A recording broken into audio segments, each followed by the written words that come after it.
나이 든다는 것은 무엇일까? 세월이 몸에 흔적을 남기는 일일까? 아니면 삶이 깊이를 더해가는 자연스러운 흐름일까? 우리는 나이 듦을 두려움으로 받아들이기도 하고 때로는 그것을 지혜의 문으로 바라보기도 한다. 누구도 피할 수 없고 누구에게나 공평하게 주어지는 그것, 바로 늙음이라는 주제를 오늘 이야기해 보고자 한다. 사람들은 종종 늙는다는 말을 마치 퇴화하거나 잃어간다는 의미로 받아들인다. 하지만 그 안에는 단지 쇠약함만이 아니라 인생의 이면을 바라볼 수 있는 기회가 담겨 있다. 젊음이 속도와 가능성이라면 늙음은 깊이와 수용이다. 이제 우리는 늙는다는 것의 의미를 다시 생각해야 할 때다. 단지 주름이나 흰 머리카락의 문제가 아니라 그것을 통해 인생을 어떻게 이해하고 받아들이느냐의 문제로 말이다. 어느 순간부터 사람들은 늙음을 부정적으로 보게 되었다. 청춘은 아름답고 노년은 피하고 싶은 것으로 여겨진다. 광고는 젊음을 팔고 매체는 노화를 감추는 법을 이야기한다. 마치 늙지 않는 것이 성공이고 노화는 실패인 것처럼 보이기도 한다. 그러나 철학자들은 오래전부터 늙음에 대해 전혀 다른 이야기를 해왔다. 오히려 나이 듦이야말로 인간이 자기 자신에게 도달할 수 있는 길이라고 보았다. 젊음의 에너지는 위대하지만 그것은 종종 방향을 잃고 방황하기도 한다.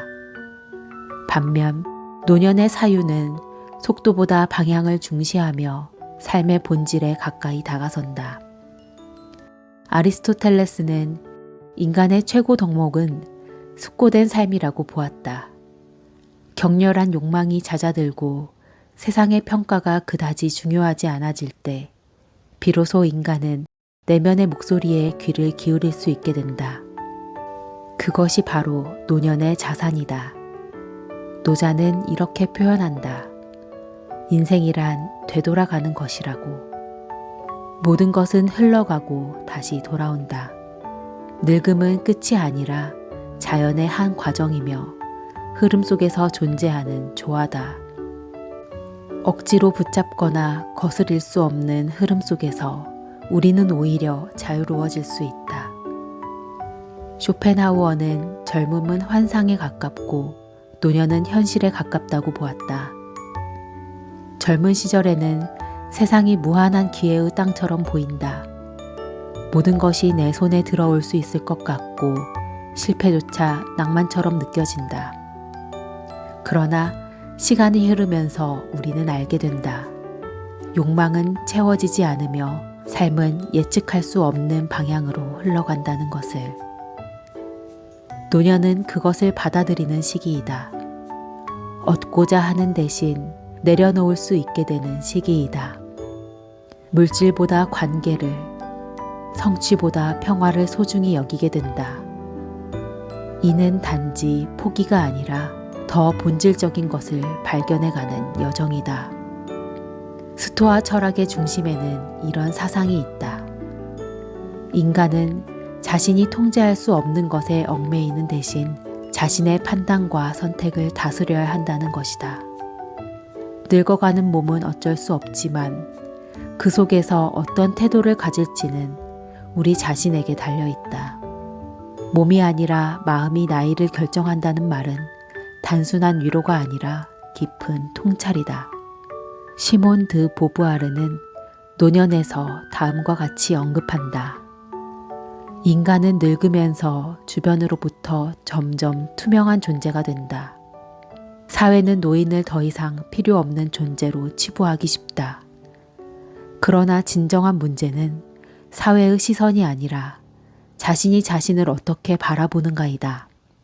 존엄을 지키는 노년은 그 자체로 반짝인다. 나이가 들면 몸은 느려지고 예전처럼 기억이 선명하지 않을 수 있다.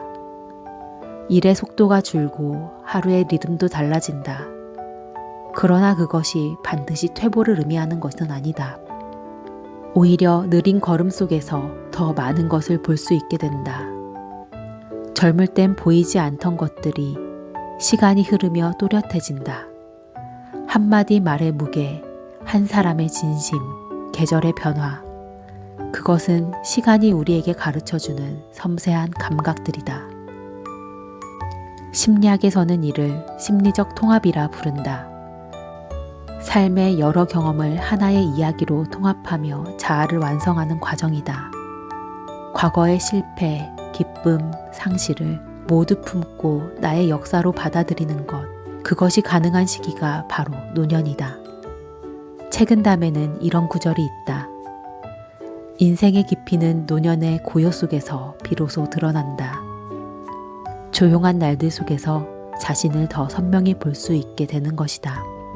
타인의 인정이 아니라 스스로의 인정이 중요해지는 시기, 그것이 노년이다. 아름답게 나이 든다는 것은 단순히 외모를 가꾸는 일이 아니다. 그것은 태도와 시선, 삶에 대한 자세에서 비롯된다. 고요하지만 단단한 사람, 흔들리지만 무너지지 않는 사람, 그런 사람이 되어간다는 것이다. 한 노 교수는 이렇게 말한 적이 있다. 늙는다는 것은 무언가를 잃는 시기가 아니라 무엇이 진짜 중요한지를 알아가는 시기라고. 더 이상 많은 것을 가지려 하지 않아도 충분히 충만해질 수 있다는 것. 그것이 노년의 미덕이다. 어떤 이는 젊음이 기회라고 말하지만 노년은 선택이라고 할 수 있다. 인생을 어떻게 기억하고 마무리할지를 스스로 선택할 수 있기 때문이다. 그 선택의 순간들이 노년을 더욱 빛나게 만든다. 늙는다는 것은 끝이 아니라 전환이다. 이전과는 다른 방식으로 삶을 살아내는 시간. 젊은 날의 불꽃이 사그라진 자리에 따뜻한 불씨 하나가 남아 삶을 지피는 시기이다. 그것은 결코 초라한 시간이 아니다. 노자는 물처럼 살라고 했다. 흐르되 막히지 않고 담되 넘치지 않으며 그릇에 따라 모양을 바꾸되 본질은 변하지 않는 삶. 노년이야말로 그 가르침이 가장 자연스럽게 드러나는 시기이다. 쇼펜하우어의 말처럼 인생은 뒤돌아볼 때야 비로소 이해된다. 노년은 그 이해의 시간이다. 바쁘게 달려온 인생을 되돌아보며 무언가를 이해하고 누군가를 용서하고 자신을 받아들이는 시간. 이제 우리는 늙는다는 것을 두려움이 아닌 경외로 바라볼 수 있어야 한다. 그것은 실패나 추락이 아니라 성숙과 회복, 수용과 통합의 여정이다. 늙는다는 것은 결국 살아낸다는 것이다. 천천히 그러나 충만하게. 잃은 만큼 채워지고 떠나간 만큼 비워지는 그 시간을 우리는 사랑해야 한다. 지금 이 순간 당신이 어디에 있든 어떤 나이이든 오늘을 진심으로 살아내고 있다면 그것이 가장 아름다운 나이들입니다.